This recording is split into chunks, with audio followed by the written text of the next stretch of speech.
Oui, nouvelle performance décevante pour les vice-champions d'Afrique avec un Sadio Mané inexistant. Les Lions de la Teranga ont même failli être punis par un penalty accordé puis refusé aux Flammes. Score final 0-0. Le Malawi pourrait terminer troisième pour la première fois de son histoire. Le Sénégal se qualifie mais sans panache. Écoutez les explications d'Aliou Cissé.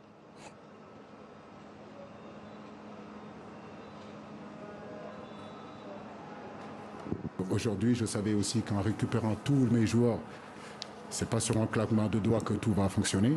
Donc ça se passe pas comme ça au football. Il faut arrêter de penser sous prétexte qu'on a des brochettes de joueurs sur un papier que forcément nous devons battre tout le monde.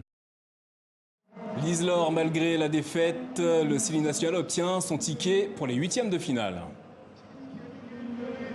Oui, un Sili National bousculé en première mi-temps par une équipe du Zimbabwe, pourtant déjà éliminée 2-0 en faveur des Warriors. Réduction du score par Naby Keita, battu 2-1. La Guinée accède donc en huitième de finale, mais son sélectionneur est sous le feu des critiques.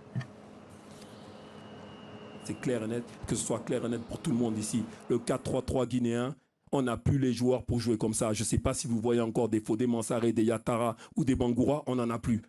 Donc, quand on avait ce genre de joueurs, on pouvait jouer un 4-3-3. Maintenant, j'invite quiconque, si vous voulez parler tactique, on parlera tactique, mais ça n'a rien à voir avec le schéma tactique. J'espère que je me suis bien fait comprendre. Je crois que le message est passé. En tout cas, voilà pour l'agacement du sélectionneur de Guinée. Un sentiment partagé à Conakry où les supporters étaient réunis pour regarder ce match. Écoutez. Ce que je voulais, la décision d'aujourd'hui, pour tout le monde, c'était la victoire. Parce que c'est la première place, ils voulaient. Je suis un peu fâché au niveau de la carton jaune à part de Naby Keita. Parce que l'arbitre a mal jugé là-bas.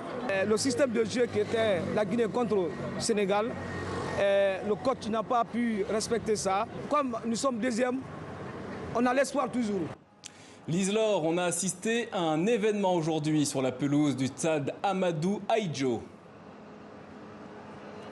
Oui, l'événement du jour, c'est Madame l'arbitre centrale du match Zimbabwe-Guinée. Elle a 35 ans et s'appelle Salima Mukanzaga. Elle est devenue la première femme à officier dans un match de football féminin dans une Coupe d'Afrique des Nations. Alors, ce qu'il faut noter, c'est qu'elle est arrivée ici aux alentours de 15h30 avec son chignon en toute discrétion. Elle a rendu une copie parfaite.